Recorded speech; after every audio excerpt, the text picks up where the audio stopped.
Kaimere is a distant planet. It is defined by waves of life brought from Earth and set free to evolve independently in this new context.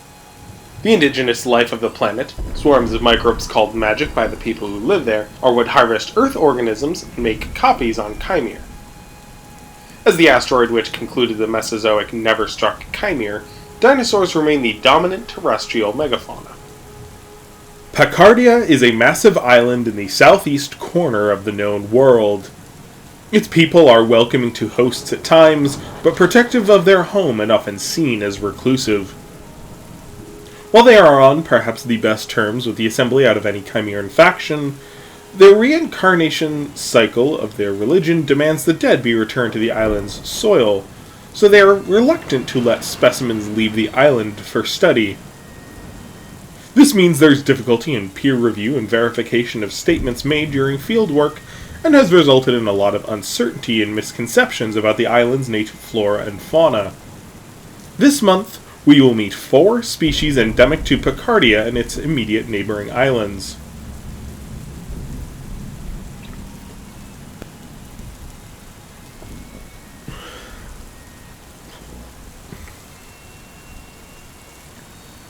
$1.5 million years ago, calamity came to Pakardia.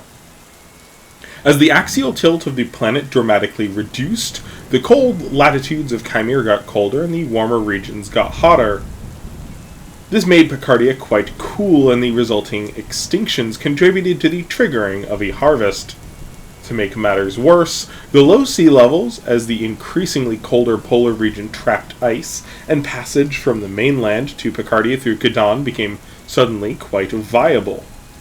This tilt and its consequences didn't last long, but the influx of mainland and harvested fauna devastated the local ecology of Pakardia. Fossil surveys of Pakardia's prehistory are few and far between, but it paints a picture of staggering turnover. There are many species of endemic megafauna, or animals over 50 kilos, on Pakardia, but only a few can claim ancestry prior to this major interchange. Some swam earlier, like the simimorph sloths and many animals which are now extinct, but most megafauna seem to have arrived 1.5 million years ago. When the Assembly discuss Pakardia's native fauna, they mean those who inhabited the island prior to these first migrants and harvested animals. While there are many small animals befitting this native description, only a few megafauna qualify.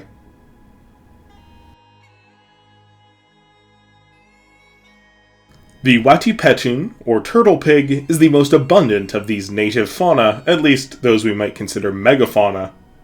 It is a ankylosaur, the lineage of armored dinosaurs found in the southern continents of Earth. With males averaging 100 kilos and females around 80, it is among the largest of the Pakardiocallicelids, a parankylosaur family endemic to Pakardia in the Kaline Islands. Many Kaline Islands have similar animals, though most are half the size of the Watipetun or smaller. Their species diversity is higher than the Arvelith and Kaishel and Kalazins, a consequence of so many populations isolated by the islands remaining of this sinking tectonic plate. They are generalist herbivores.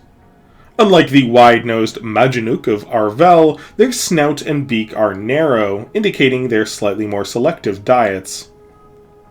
They favor nuts, cones, fruit, and fresh leaves, though they have been recorded taking just about any low-browsing opportunity, bark, eggs, and on rare occasion carrion and small game. Their preferred habitat is more open forest, near marsh and meadow. River valleys with pine nut and shrubs are popular. Places with ample low-browsing opportunities. While they are quite comfortable in the water to the point of being considered semi-aquatic, they are extremely dense and sink rather than being capable swimmers. They feed readily on wetland plants while underwater.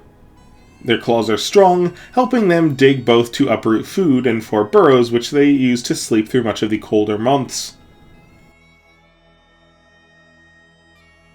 The Watipetun is among Pakardia's most abundant large animals. It has a rate of reproduction that is, quite frankly, obscene. Females lay as much as they can feed enough to support. As Pakardia experiences rain for most of the year and has mild seasonal changes, they don't have a strict mating season.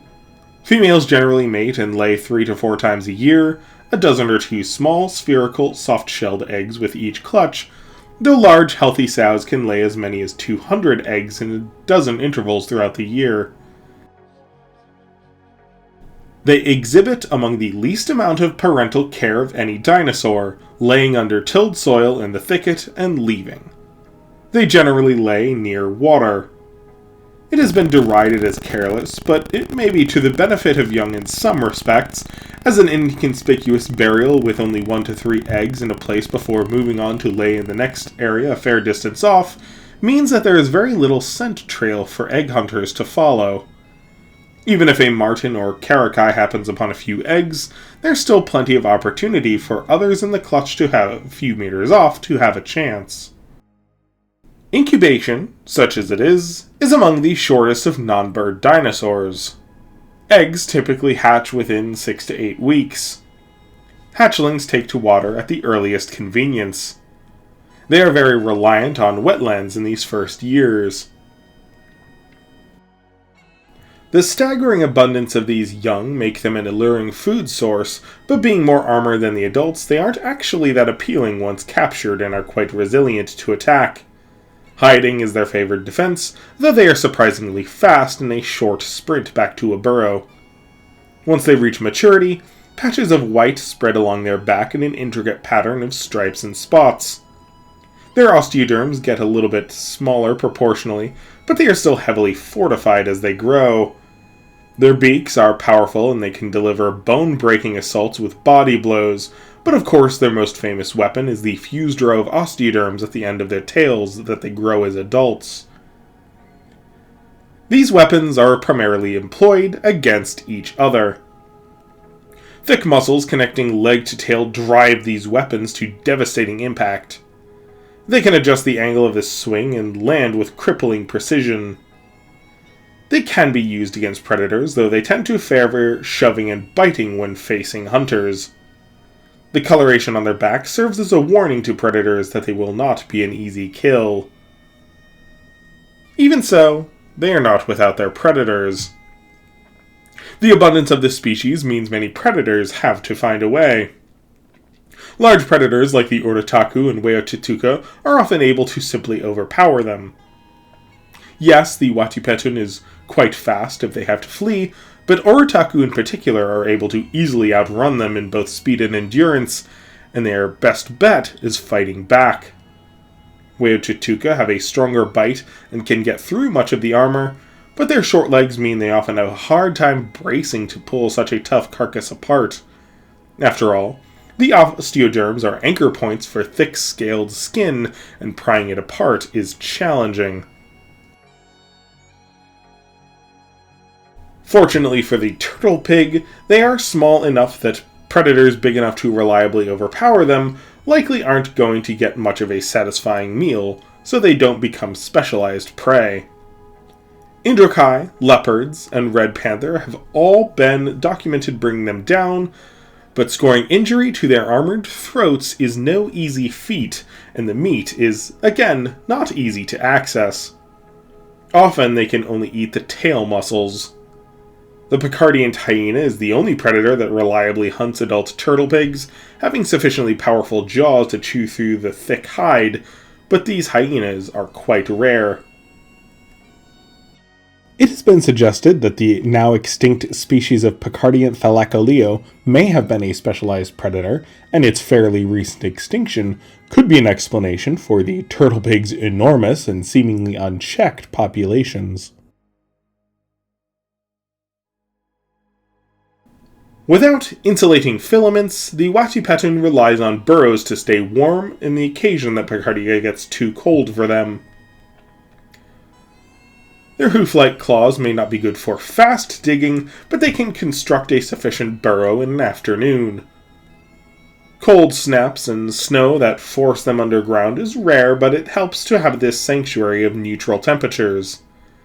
This is also their favored defense. When they fight back, it is usually to give them a moment to sprint back to the den. While many of Pakardia's fauna are descended from invasive species most 1.5 million years ago, the Watipetun not only endured, but thriving stands as a testament to their resilience. Not every island fauna perishes from mainland competition. They are found throughout the island in significant numbers, in defiance of this common trend.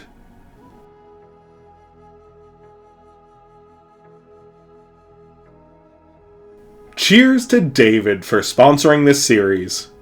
We had originally planned a large episode on the Jurassic Islands, focusing on fauna I was going to have in a story in the next anthology, but as that story was moved to a later book, doing a showcase on 4 Pakardian dinosaurs was his next suggestion, and I was elated to run with it. In this series, we will learn more about the urek and the Watipetun, or turtle pig, 2 animals descended from ancestors which have been in Pakardia since it was connected to the polar continent, and 2 fairly recent migrants, the weochetu'ka and jurazhent. We'd originally planned the Orotaku to get an episode, but since they're getting a ballad in a couple years, I decided to instead give the highlight to the Watipetun, which I'm very grateful for. Thanks again to David, to my Patreon patrons for your support, and thank you for watching. Cheers, folks!